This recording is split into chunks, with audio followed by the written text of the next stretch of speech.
bottom of your screen. And we'll take as many questions as we can at the end of the program. Okay, Sue and Tom, we are ready for you to take us on your adventure. Great. Thanks for including us today. Tom and I have spent many years forming and constructing our vision for a unique place to live and to create. Here's a photo of us in our building with one of our border collies, Lily. We will talk to you today about our long and challenging journey that in some ways is similar to the Kraus's challenges of realizing their unique project. In preparing for this talk, we were inspired by how they maintained their faith, stuck with the project and their mission to make their best possible home. We're going to talk about how we came to live in what we call the Big Ass Building, or the BAB, with some specific references to how our journey relates to Russell and Ruth's plans to see their dream home become a reality. We'll share the story of how we came to discover Russell's connection to our building and show some of the stained glass windows he designed while there. We learned about the Kraus's journey in this book about the Kraus house. Sue and I have both always made things. It's what guided us towards careers in architecture. Our previous house, all of its 900 square feet, was charming and lovely. We renovated just about everything. But many times we didn't have the room for the projects we wanted to do. We decided that we needed a different kind of space for our hobbies. We looked for the right place for 2 years, but it took quite a while for us to understand what the right place meant to us. We learned that it wasn't just going to be a larger house. Our patient real estate agent is now a dear friend. We had this property under contract in 2008, which was a small Victorian house with an adjacent warehouse, which was the original home of Schweigler's Soda Water Factory near Benton Park in St. Louis. We locked in financing, developed full construction drawings, got contractor bids, and even performed some repairs while we were under contract. Our design connected the two buildings with an art gallery tower. Doesn't everyone want a tower? But the recession changed everything. Banks stopped all construction loans, including ours. So after more than 6 months working on this property, we had to walk away from the project. But like Russell and Ruth, with the power of positive thinking, we started looking again. St. Louis has a lot of great old buildings that we would love to save. And we spent 4 more months looking. But just like a visit to the dog pound, there are so many good ones out there, we can't take them all home. Then one day we received this listing via email. This building was in much better condition than our previous effort, but it was enormous at 13,000 square feet and a 4,000 square foot basement. Sue could only see it as impossible, but I was immediately enamored. Her attitude changed after hearing a story about what hospice workers learn from their patients at the end of their lives. They learn that people don't regret the things they failed at. Rather, they regret the things that they didn't try. Sue got on board. So we closed on this building in the fall of 2009 and immediately threw a big party. We sold our little house in February of 2010, moved in with our dear friend, our realtor, while we worked on the new design for our project. We knew that we could only afford to do a small portion of the work with our available savings. So we tried many different designs to create a small temporary living space on the second floor where we eventually wanted to live. We spun our wheels on this design problem for over 3 months, stuck in a design rut. A friend had just finished building a carriage house behind their home, which they'd been renovating for over a decade. He made a passing comment that he wished they'd built the carriage house first many years ago and not have to live within a construction site. This was our epiphany. We were trying to solve the wrong problem. We didn't need to build the temporary living space on the second floor. Here's our original layout for the first floor. We had always planned at a later phase to build a small guest apartment. We should build this guest apartment first. We can live there while we work on the rest of the building. So that's what we did. Like the Kraus's project evolved as they went along, including a stable in one iteration. As many of you know, Ruth kept horses. The location of the studio was changed and the layout of the kitchen was revised. And they were brave enough to challenge the great Frank Lloyd Wright until they got what they wanted. Our lesson here is when you are stuck in a rut, ask yourself if you're solving the right problem. We like to share a story about a delivery van on an island in the Caribbean that we like to visit. The van broke down on the side of the road, and in a place where parts can take months to get, instead of seeing this as a setback, they left it exactly where it broke down and turned it into a roadside smoothie stand. So for that apartment we built, we chose one large room on the first floor, which has 16-foot-high ceilings. It required demolition of several mechanical systems, and here is our best friend realtor. We removed and restored 5 large steel windows.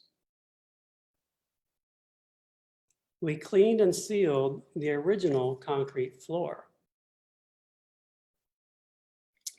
We built a loft and enclosed rooms within half of the space. We salvaged kitchen cabinets from a house that was getting torn down, and we reconfigured them for our kitchen. Like the Krauses reaching out to other Frank Lloyd Wright homeowners to find the source for their cypress wood on their house, we too have a community of rehabbers that we rely on for our sources of materials, which we like to call the I Know a Guy network. A friend worked at a stone fabricator and he let us pick through their granite remnants, which became our kitchen counter. The loft needed a railing, and this is clearly not Home Depot. And another guy we know supplied a length of pipe to complete the railing. And here's the finished railing. In this photo, most of the construction is completed. So here's the finished apartment, and this is where we live. In the kitchen, the refrigerator is a discounted commercial floor model from another guy we know.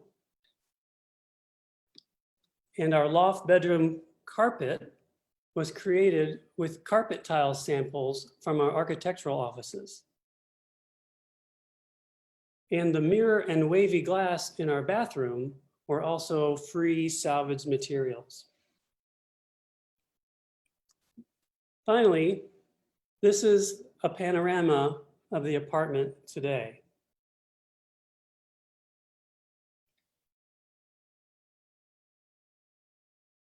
Going back to an earlier image, the edge of our loft had a structural beam exposed, and we wanted to find an artful solution to finish it. After Jacoby Art Glass moved out of our building, a printing company moved in. They used a silkscreen printing process for a lot of their production. When that company moved out, they left behind hundreds of used silkscreen frames. From many years of use, they had rich, colorful stains, markings, and random bits of hardware. We found a stash of these broken silkscreen frames in the basement and thought they could be a colorful medium for our loft edge project. So to retain as much patina as possible, we simply brushed them clean. We tested a few mock-ups using one of our big-ass clamps. We also had the space in our shop to lay out the entire design before attaching it. And rather than attaching one stick at a time, we made sub-assemblies of 2 or more pieces to make attaching them simpler and more precise. Final gaps were filled in with smaller cuttings. We even left on the bits of hardware. And we're very happy with the results. Just like many Frank Lloyd Wright buildings, our leaking roof consumed a lot of our time and resources. When we bought the BAB, we knew we had a leaky roof, and at first it was manageable, catching the drips in 5-gallon buckets. But as the leaks grew, so did my tarp building skills. We gradually increased the complexity of tarps and strategically located sump pumps connected to garden hoses, emptying the larger collection containers into a toilet. We made as many tarps as we could, but we couldn't catch every leak. And there was a long period that every time it rained, we both cringed as we knew we had to rush home and manage the leaks. So here's our roof. And we divided the replacement project into 3 phases to break it into manageable costs, starting with the leakiest area, which is in the foreground of this photo. The tall parapet walls also needed a lot of cleaning and repair. Previous building owners mistakenly covered the parapet walls with tar and roofing. And the scraping of this tar from the parapet was painstaking and miserable. We also decided to remove a small parapet, unnecessary short parapet wall in the middle of the roof, which was sometimes fun. Fortunately, our concrete roof was strong enough to hold all of our debris. But unfortunately, the removal of that short parapet wall exposed the joint between the original 1914 roof deck and a 1928 roof expansion. And a few mornings later, we woke to this happening on our 2nd floor.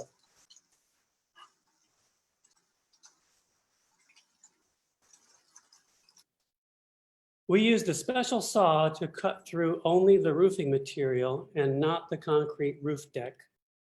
And then friends, one of them is our realtor, helped with the removal of the old roofing.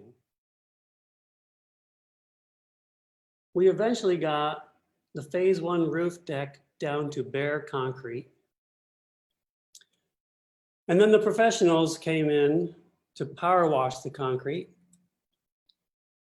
And they used air blowers to dry it and prepare for the new roofing. We chose a product called Tritoflex, which is a spray-on mixture of saline water and liquid rubber, which solidifies instantly and is immediately waterproof. Here's the first phase with the waterproofing layer complete. And here's the top coat. We chose white to minimize solar heat gain. So a year later, we embarked on phase 2, which involved a repeat of the miserable parapet scraping. A new component to phase 2 was the mountain of debris from phase 1. So we had to figure out a way to get rid of that. We made a structure with some shelving parts on hand that could suspend a homemade trash chute over the edge of the roof, and we used roofing debris as counterweight. A dumpster placed in the alley below caught everything we threw in and over. We're omitting a lot of other steps due to our time limitations today, but here's a photo of phase 2 before and during demolition. And here's a photo of it after the new roofing is in place. Fast forwarding another year onto phase 3, here's a photograph of the final phase completed. It was a huge burden removed when we no longer had a leaky roof. One of our biggest challenges, similar to the Krauses, is having financial resources to complete our project. We've struggled to find a lender that understands our unique vision of home and who can work within the banking regulations to fund the project. Starting our project in the middle of the recession didn't help our cause, but perseverance paid off in the end. We are currently working with a bank on our next big project, which is building out the second floor. Here is a floor plan. We have a design concept of organizational bars, we're calling it. So the kitchen bar is the backdrop for all kitchen equipment, and with an open seating area for kitchen theater when guests want to be involved in cooking. The drinking bar, or bar, will be the area for casual entertaining. We don't have a grand piano yet, so perhaps we'll have a pool table there at first. The library bar will be full of our favorite books and recedes into the background on the left of this photo behind the stair railing. And finally, the art bar, which will contain sculptural niches for artwork. We will build these bars initially of simple construction like drywall to save cost and add distinguishing materials later. So the area below or to the east on this plan of all of these bars will be the enclosed private rooms like bedrooms, baths, laundry, etc. And the area above the bars will remain open where furniture arrangements will define the spaces. We are very thrilled to be starting this next big ass project.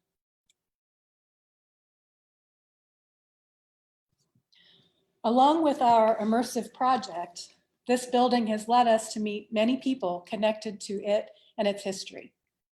It was originally built to be the Riverside Central Office Exchange, where lady operators connected calls. When the dial was rolled out, several of the telephone exchange buildings were no longer needed and were sold. Our building was purchased by Fred Obliger, owner of Jacoby Art Glass, a stained glass window company.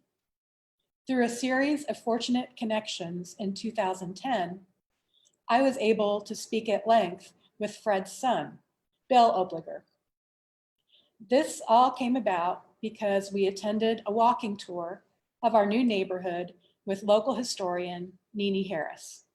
We mentioned where we live, that we found evidence of a stained glass company's full-size cartoons, which are templates for cutting stained glass.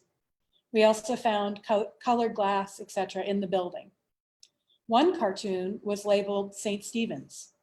Nene said that there is a St. Stephen's church a bit west of our place.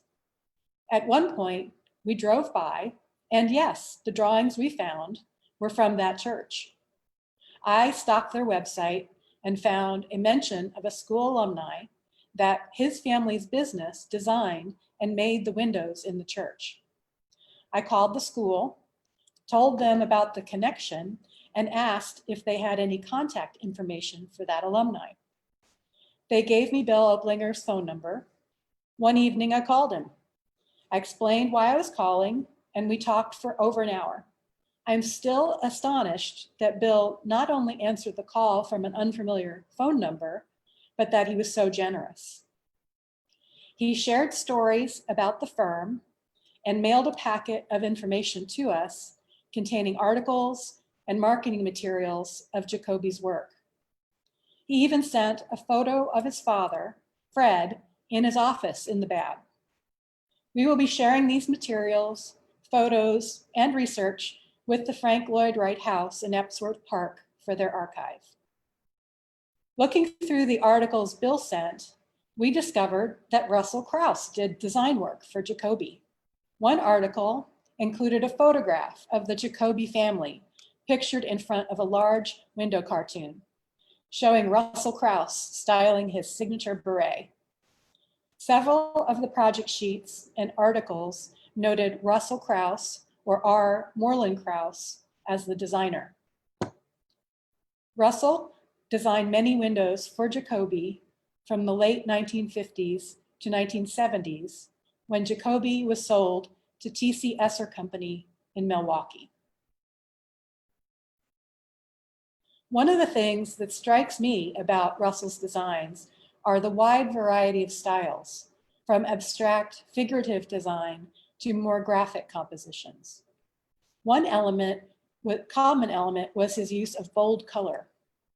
A number of projects featured in the Jacoby documents include notes about the design intention for the windows. From the documents that Bill sent us, we have some photographs of their window designs, including the name of the church, a short design description, and the companies involved. In other documents, there are project names listed by the window designer.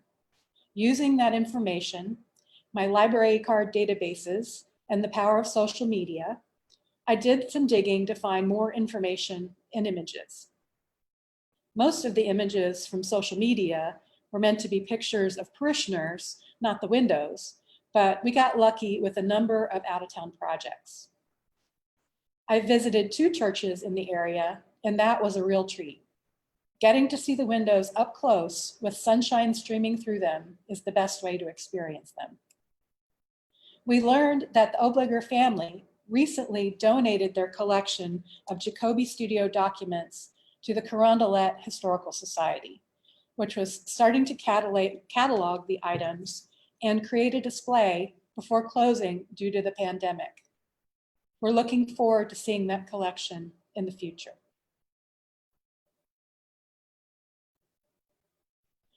The projects that we will be sharing today are just a handful of the designs Russell did for Jacoby Art Glass. We know he designed windows for at least one other local studio, Emil Frey Stained Glass. There is likely a treasure trove of other window designs that can be found in our region and potentially across the country. It would be a valuable asset to our community to identify, catalog, and share the depth of his design work.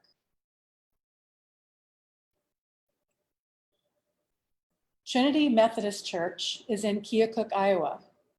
It was designed by Architects Associated of Des Moines. I found an article from 1961 that claimed that this project was the largest thin shell concrete roof in the Midwest at the time. These windows use deep, rich color.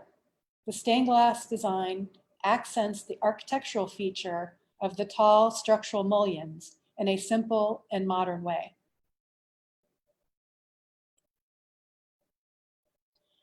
Christ Methodist Church is located in Memphis, Tennessee, and was designed by James Adams with Thorne, Howe, Stratton, and Strong. The south balcony windows show the 4 evangelist windows. The design symbolizes the forward movement of Christianity with banners flying. Note the reflection of deep, rich colors on the walls. The New Testament window is contemporary in that much of the glass is unpainted, accenting the intrinsic beauty of the color of mouth-blown antique glass.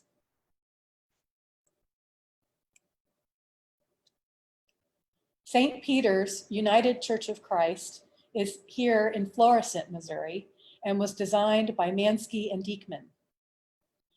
This is one of the churches that I visited. The wall behind the altar includes a pattern of dots in a variety of shades of blue. The side windows repeat a pattern of crosses above and below a stylized fish shape.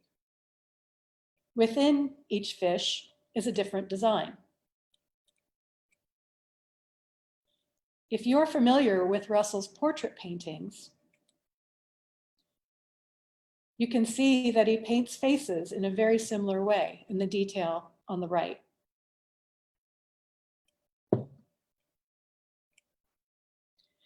This one window includes Russell's signature, a R and a K rendered like a stained glass window pattern above the Jacoby logo.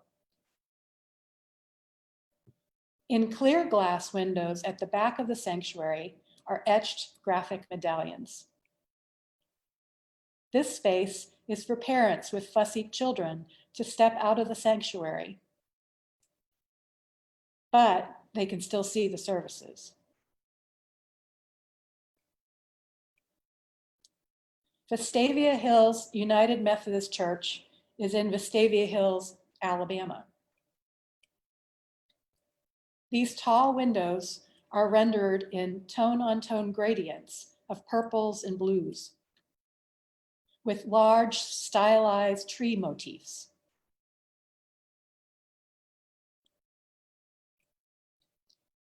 The Palatine Novitiate Chapel is located in Florissant, Missouri, and was designed by Mansky, Diekman, and Partners.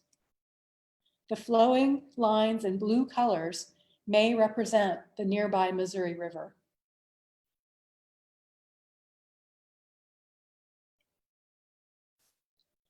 First Christian Church is located in Mount Vernon, Missouri. The architect is Paul Rich of Springfield, Missouri. These windows show a series of graphic designs with a unique image in a medallion in each window.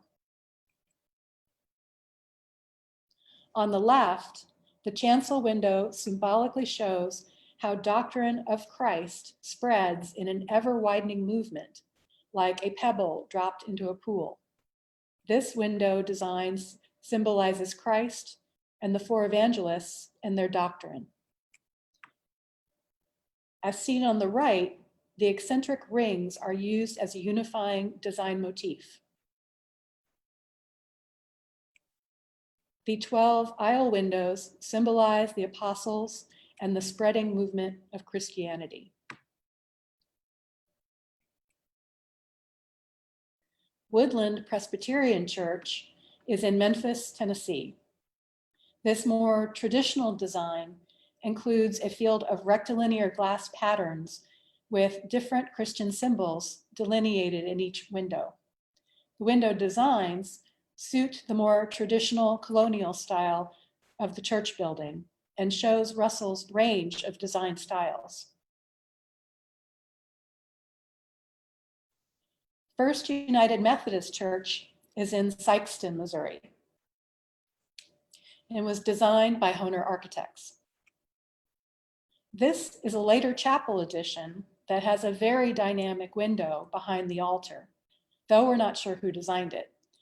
But it shows the church was committed to continuing the use of bold stained glass design on their campus. These are the windows that Russell designed, located in the main sanctuary. Rectangular panels have centered medallions with stylized imagery.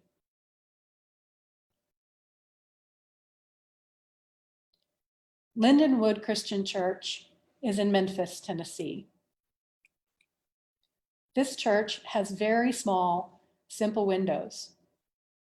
The abstract windows located far above the floor create a sense of depth by use of color. The windows closer to the floor have a more graphic design.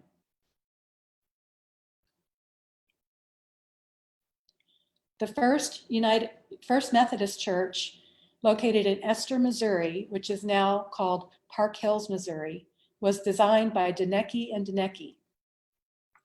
To me, the colored waves appear as hands in prayer or a chalice cradling the cross. This design is repeated in each window.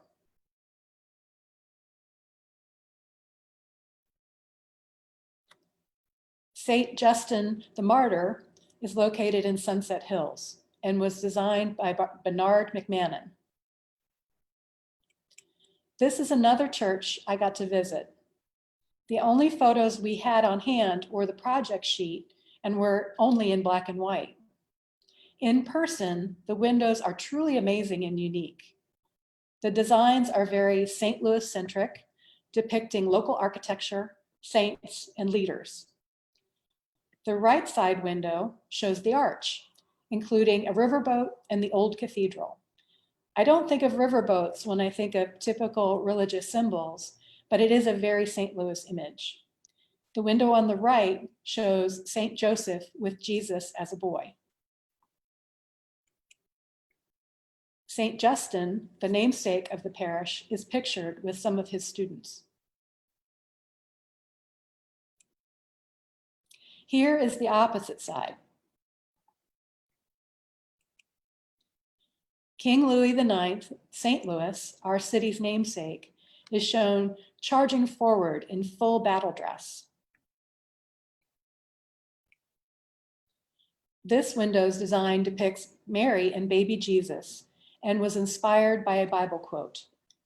A great sign appeared in the sky, a woman clothed with the sun, with the moon under her feet and a crown of 12 stars on her head.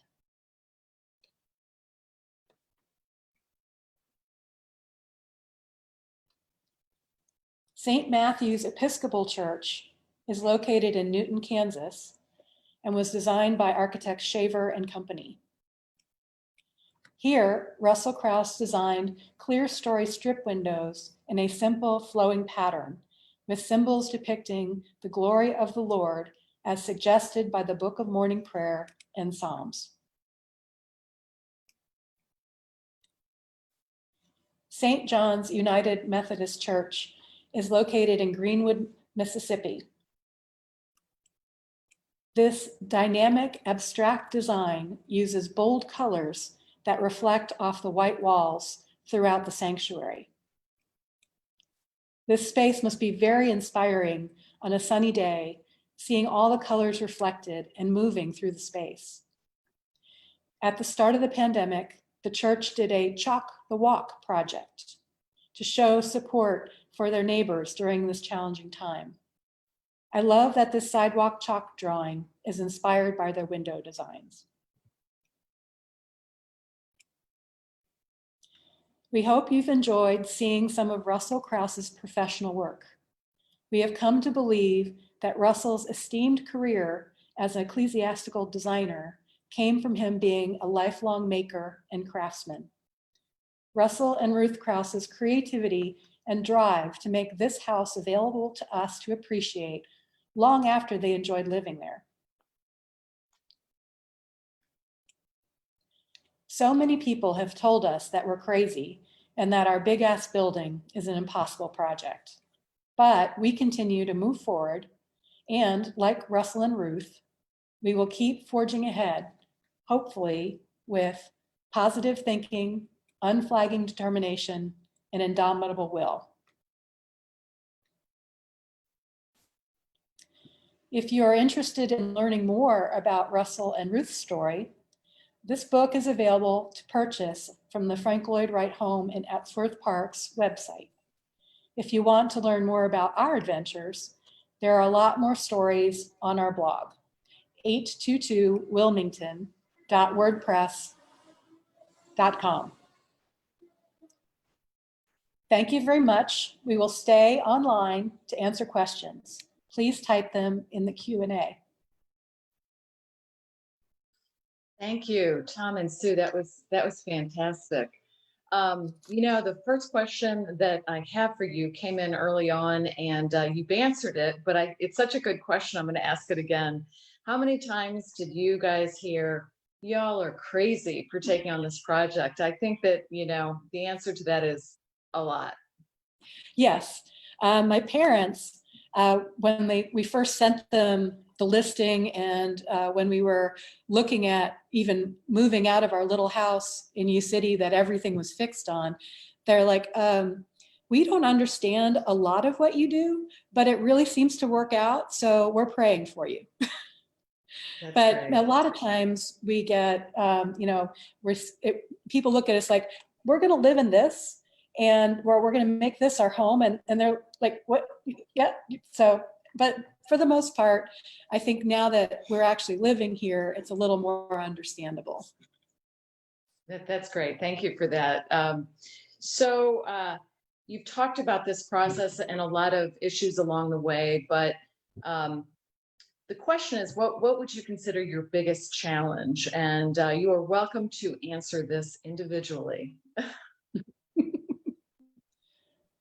We did mention financing, which thankfully we're under control. We've got a plan for that. We've applied and received state historic tax credits that we'll be utilizing for this project. They are a very important a way that people can take these older buildings and come up with finances to help do the expensive repairs.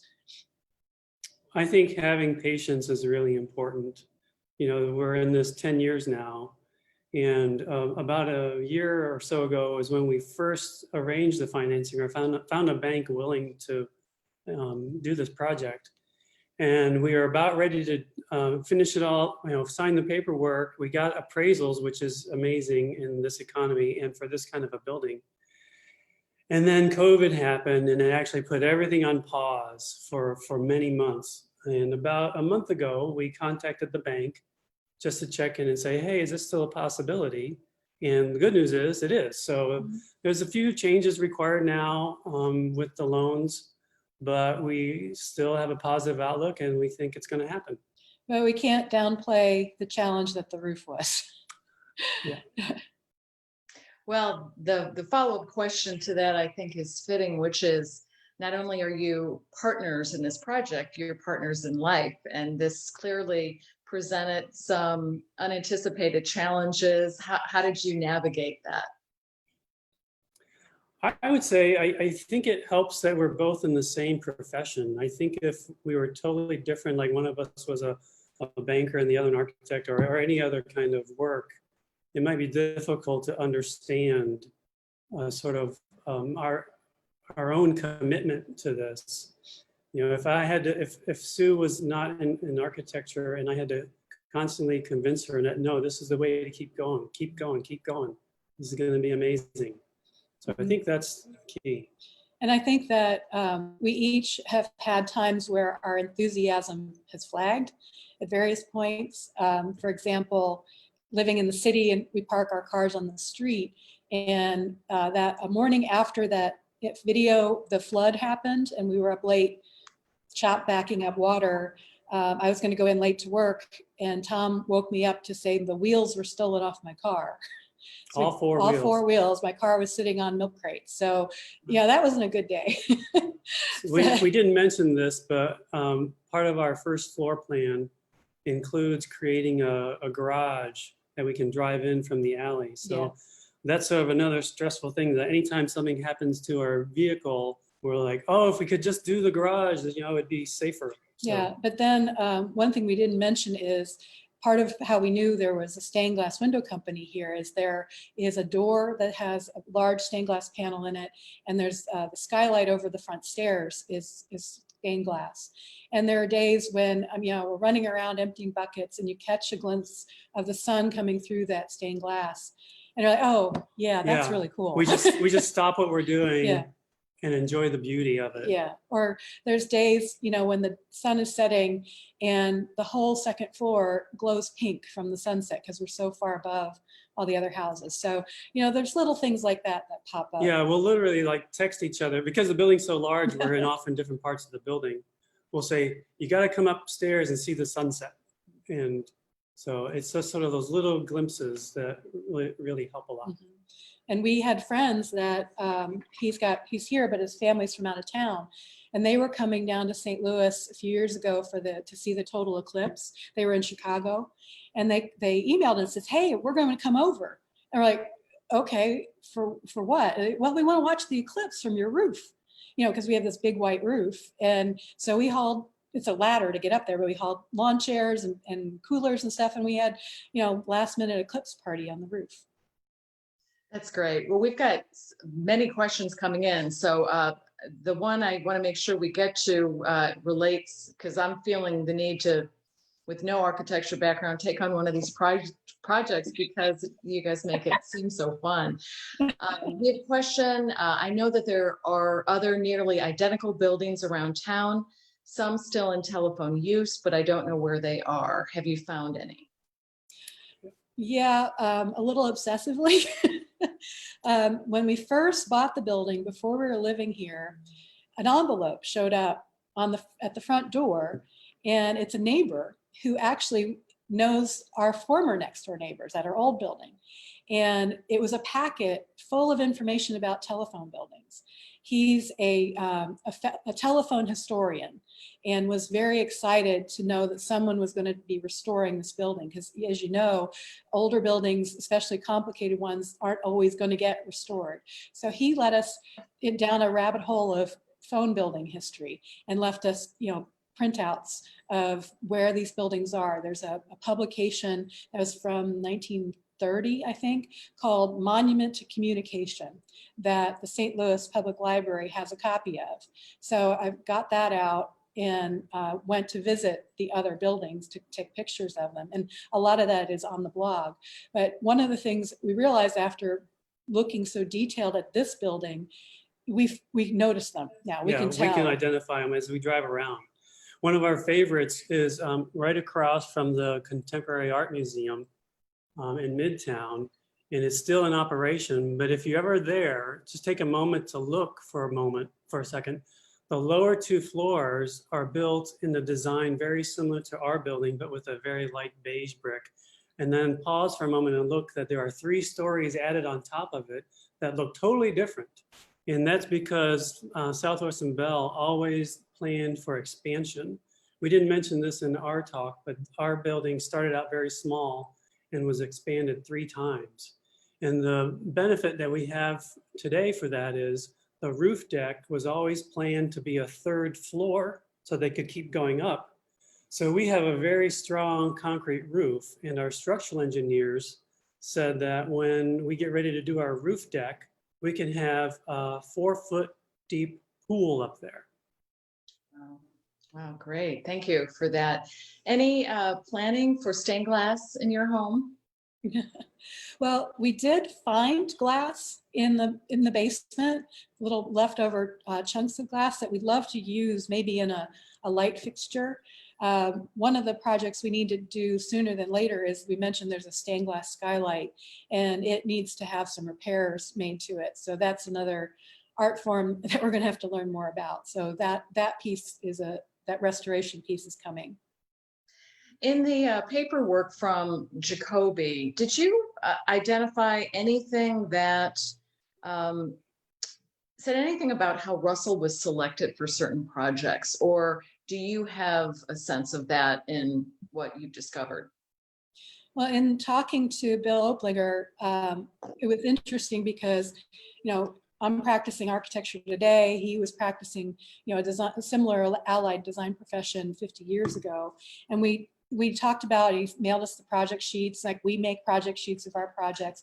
He talked about having on-staff designers that he would utilize for some projects, but when he was in a competitive mood mode. Like if there was a church out there soliciting materials from various designers, they might choose to partner with kind of a pinch hitter like a Russell Kraus, who has his own reputation and his own following of design, to be part of their team. And like he would do that for many different churches. And these buildings were built during a time of great expansion in the United States, both, you know, the baby boomers and post-war construction. And there were a lot of churches being built. And there would be church leaders that would be working for this particular faith that might be moved around to different parishes as churches needed to be built.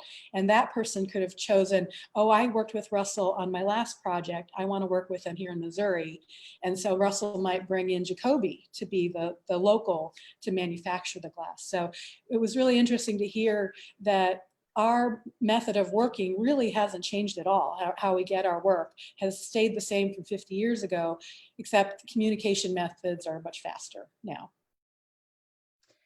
Did anything you came across suggest that Russell designed stained glass for places other than churches? We know that he had a liturgical glass specialty, but did you find anything that would suggest he did other stained glass projects? A few, and unfortunately I didn't have access to get to the properties or to find images online, but there was a nursing home that overlooks the river, St. Louis, Mississippi River, right off of South Broadway, that has some of his stained glass in their patterns of flowers. They're less liturgical. So he was capable of doing other things. And I believe it's a church, but there's a project he did a mosaic for. It's off of Clayton Road in Ladue.